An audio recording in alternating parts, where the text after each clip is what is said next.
কাঁচা আম এটাকে কাঁটা চামচের সাহায্যে একটু ফুটো করে একটা জালেতে আমটাকে পুড়িয়ে নেব, ভালো করে 4 সাইডটা পুড়িয়ে নেব। এই দেখুন পুড়িয়ে একদম ঝামা করে ফেলেছি। ঠান্ডা করতে দিলাম, মৌরিটাকে একটু ভেজে নেব, একটু জোয়ানও ভেজে নেব, দিয়ে মৌরিটাকে গুঁড়িয়ে নেব। এই যে ঠান্ডা হয়ে গেছে, খোসা ছাড়িয়ে আমটাকে আঁটিটাকে বার করে আমটাকে একটু হাতের সাহায্যে চটকে নেব। চটকে নিয়ে একটু জল দিয়ে এটাকে ছেঁকে নিয়ে এর পাল্পটাকে বের করে নেব। তারপর এতে চিনি নুন সবই মেশানো যাবে, যেমন মিষ্টি খাবেন সেরকম। এই যে আমি চিনি দিয়ে দিলাম, সাদা নুন দিলাম, ভাজা মৌরি গুঁড়োটা দিয়ে দিলাম, আর জোয়ানটাকে হাতের সাহায্যে একটু রগড়ে দিয়ে দিলাম, একটু গোলমরিচের গুঁড়ো, একটু বিট নুন দেবো। সব একসঙ্গে মিশিয়ে নিয়ে একটু জল দিয়ে এটাকে বাড়িয়ে নিয়ে গ্লাসে দিয়ে কয়েক টুকরো বরফ দিয়ে দেবো।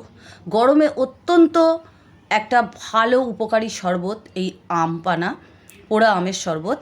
ভীষণ ভীষণ উপকার, শরীরে ঠান্ডার অনুভূতি হয়। খুব সুন্দর।